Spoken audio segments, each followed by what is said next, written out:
Live from our 7 Tasmania studios, your nightly news with Kim Miller begins now. Good evening everyone, thanks for joining us this Monday night. First, more than 2 years after the death of Burnie man Bobby Medcraft, a trial for those accused of killing him is now underway in Launceston. More than a dozen witnesses are expected to be called during the Supreme Court proceedings, which could last more than 6 weeks. In the early hours of March 29, 2020, Bobby Medcraft, aged 23, was killed in Upper Burnie. It's understood he was struck to the back of the leg with a sharp object. The 5 accused of his murder facing a jury for the first time: 33-year-old Cody Christopher Sheehan, 30-year-old Lucas Shane Ford, Michael William Hanlon, aged 54, Jeffrey James Deverell, 36, and 23-year-old Kelsey Marie Ford, all pleading not guilty to one charge of murder. Each accused also has their own lawyer. It took more than 2 hours for a jury to be impanelled at Launceston Supreme Court this morning, with nearly 60 people being called, eventually settling with a 6 female, 8 male jury. Despite the incident occurring on the northwest, the trial is being held in Launceston because Burnie Court was deemed too small to hold all of the accused and the legal teams. Justice Robert Pearce telling the jury the trial would be long in Tasmanian standards, suggesting it could still be running until the end of November. The court was told there will be 4 main witnesses, including Mr Medcraft's partner, Kalinda Morrison. Crown Prosecutor Jack Shapiro will give his opening address tomorrow. Talia Jordan, 7 Tasmania News. Wait lists will be cut for oral health state clinics thanks to new nation-leading improvements in dental care. It's a welcome sign for our healthcare industry and comes as the state's elective surgery wait list begins to improve. As a 3-month waiting list bites Tasmanians with poor oral health, there's hope on the way. They'll receive denture services sooner. And the quality should be a lot better, the fit, comfort. Nation-leading technology will reduce the time it takes to get new dentures and the number of appointments. We anticipate we'll free up about 2,000 appointments a year, so that's their denture services for potentially another 500 people every year. It's pleasing to see that our investment is working, not only in reducing the waiting list, but also investing in state-of-the-art technology. Waitlists are decreasing across Tasmania's health system as it operates in clear air from COVID.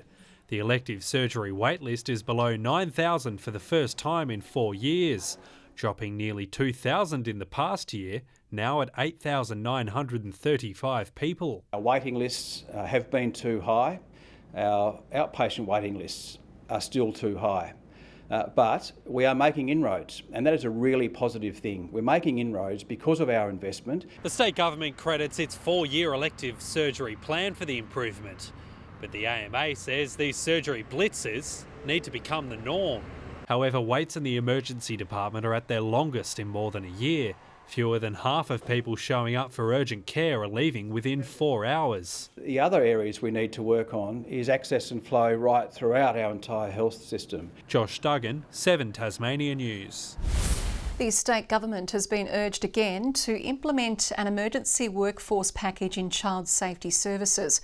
Workers will strike for half a day this Wednesday as they call for more resources, recruitment and retention support and improved career pathways. We're talking about workers who deliver essential public services to Tasmanians, and they know, as well as anyone, probably better than anyone, that taking industrial action is going to impact on those services. Unions were due to receive a revised pay offer from the state government today. Tasmanians are being urged to check their letterboxes as posties make the ballot paper rounds. It's the first year voting in the local government election is compulsory. Anyone failing to participate will be slapped with a fine. Voting season is officially underway. Australia Post hustling to deliver the final batch of postal ballot papers for the local government election. Our councils control, what happens in our area, so we should all get on board with it. This year's field similar to 2018's figures, with 511 individuals standing for council, Hobart recording the highest number of nominees. 44 councillor candidates, a large field for mayor and deputy mayor and an elector poll. So if you're in Hobart, you probably might need to take some time. Some other councils are quite brief.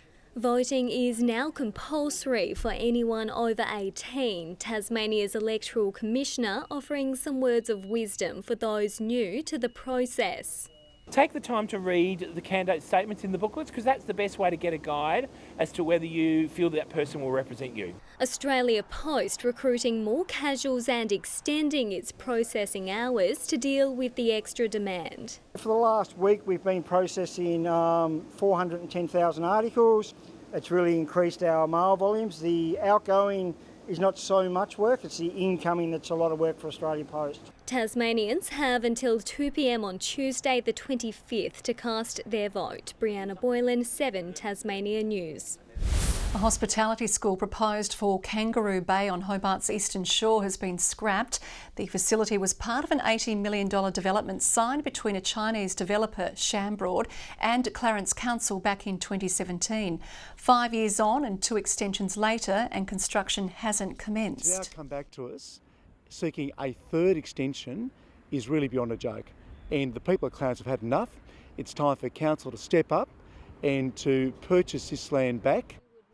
The development's delay comes down to COVID, with the build starting in around 1 year's time if another extension is given the green light.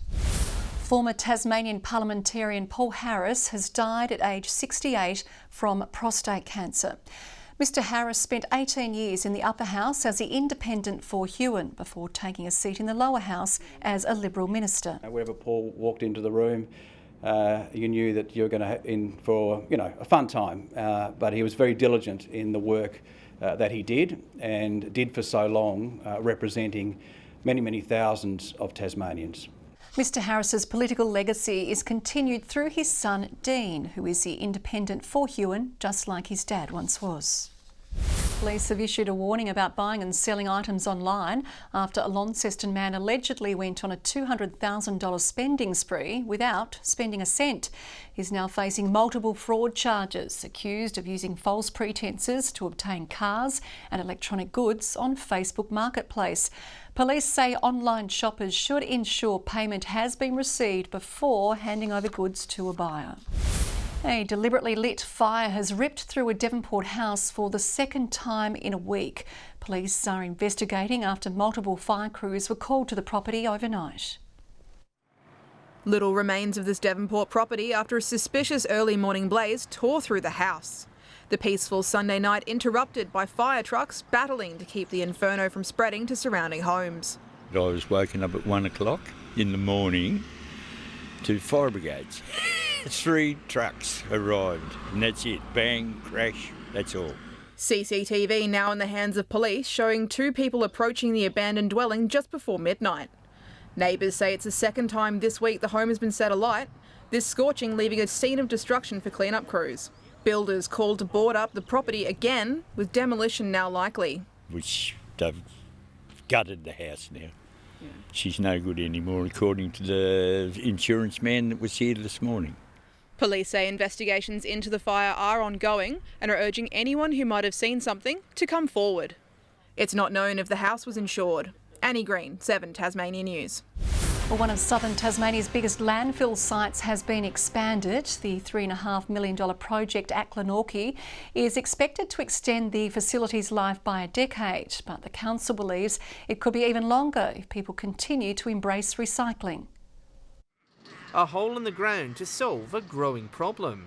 Glenorchy Council's Jackson Street Waste Management Facility has in recent years been bursting at the seams. We needed to make a decision about whether we extended the capacity by creating a new cell or essentially closed the site down. Choosing expansion, its new landfill cell is now ready for use. Quarried over many years, it'll hold more than 400,000 cubic metres of material. The council also saving millions of dollars in transporting waste across the state. We know that we want to reduce the amount of waste going to landfill, but we still do have a need for landfill. It was a matter of then building the layers up from the base up with clay and liners to give us our base material. At a time where leakages into the environment are frowned upon, thousands of tonnes of clay has been laid along with a liner. A system also installed to capture moisture. Collects potential groundwater leachate into a system that can be then monitored and controlled. The cell is estimated to have a lifespan of 10 years, but as the state embraces the circular economy, council is confident of getting extra years out of it. If people are reduce, reuse, recycle, minimise waste to landfill, it's likely we will get longer than 10 years out of this new cell. John Hunt, 7 Tasmania News. Tasmanians are gearing up for the 20th annual Tama Valley Cycling Challenge next month. This year's ride will feature a range of new routes to test participants.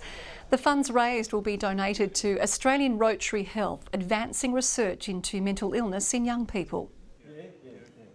We're also providing multi-year support to the Black Dog Institute that provide practical support to people in our community for suicide prevention. Registrations are now open, organisers hoping for around 700 cyclists to meet their $20,000 target. The Jack Jumpers are less than an hour away from their first home game of the season, facing off against the Cairns Taipans. Reporter John Hunt is at MyState Bank Arena. John, how's the atmosphere there? Well, the Ant Army is marching in at a rapid pace, Josh, with a big crowd expected here tonight for Tasmania's first home game. Tasmania's team is looking to bounce back from a narrow loss to the Phoenix on Saturday. With school holidays beginning this week, there's plenty of families who've made the trek. The Jackies were the hottest ticket in town last season with their Cinderella run to the NBL Grand Final Series, seeing this place packed out each match. Officials are confident that won't change this year. Their membership's peaked this year more than it was last year, and the seats are at a premium, and all the game day sales that we've put on sale have been selling really well for all of the season, so we're very confident most games will be sold out. Now remember, if you do have a ticket tonight, tip-off is at 7:30. Tasmania's women's cricket team is less than 24 hours from opening their WNCL title defence. The Tigers will travel to face Victoria, who are looking to rebound after finishing second last year. Elise Villani will captain the side, while up to 3 players could make their Tigers debut. A Tasmanian sharpshooter has bagged a pair of medals at the Australian Archery Championships. Tied for third place at the end of the women's individual recurve, Sarah Hayward prevailed in a shoot-off to claim the bronze medal. She also scored a 10 in the final round of the mixed team recurve to clinch another bronze. Racing royalty has been given gongs at the Tasmanian Thoroughbred Awards. Mystic Journey has been inducted into the state's Racing Hall of Fame after a 12-win career, headlined by a win in the inaugural All-Star Mile. She was an outstanding champion who just wanted to run, race and win. Bill Ryan's mare Still a Star was also awarded Horse of the Year. In her final season of racing, she won the $300,000 Group 2 Rose of Kingston Stakes.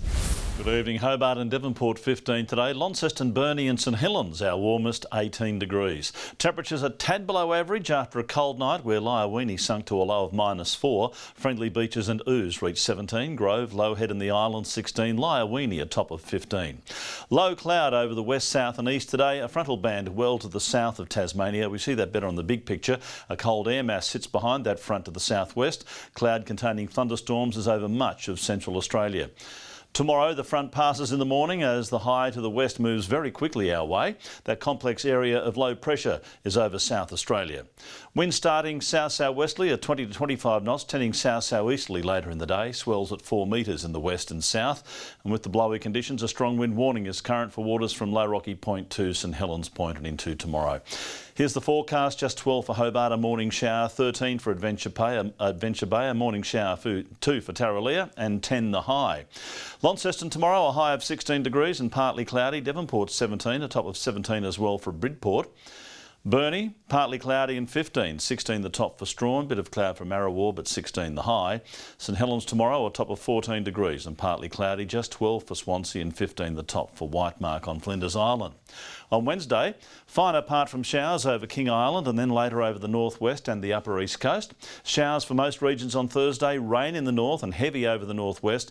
And on Friday, another blanket of rain covering the state, once again heavier over the north and northwest. Sunny in Perth tomorrow. That system has the rain heading Adelaide's way. Partly cloudy in Melbourne, 17. Sunny and 22 in Sydney, 23 the top for Brisbane. Cloudy conditions here. It's 11 right now in Hobart, 13 degrees in Launceston, Devonport 14 and mostly cloudy. Enjoy the conditions over the next day or so, Kim, because we've got a wet weather event later in the week. Wild and woolly. Thank you very much, Murph. And that is all your news for now. We'll be back later with updates. Thanks for your company. Good night.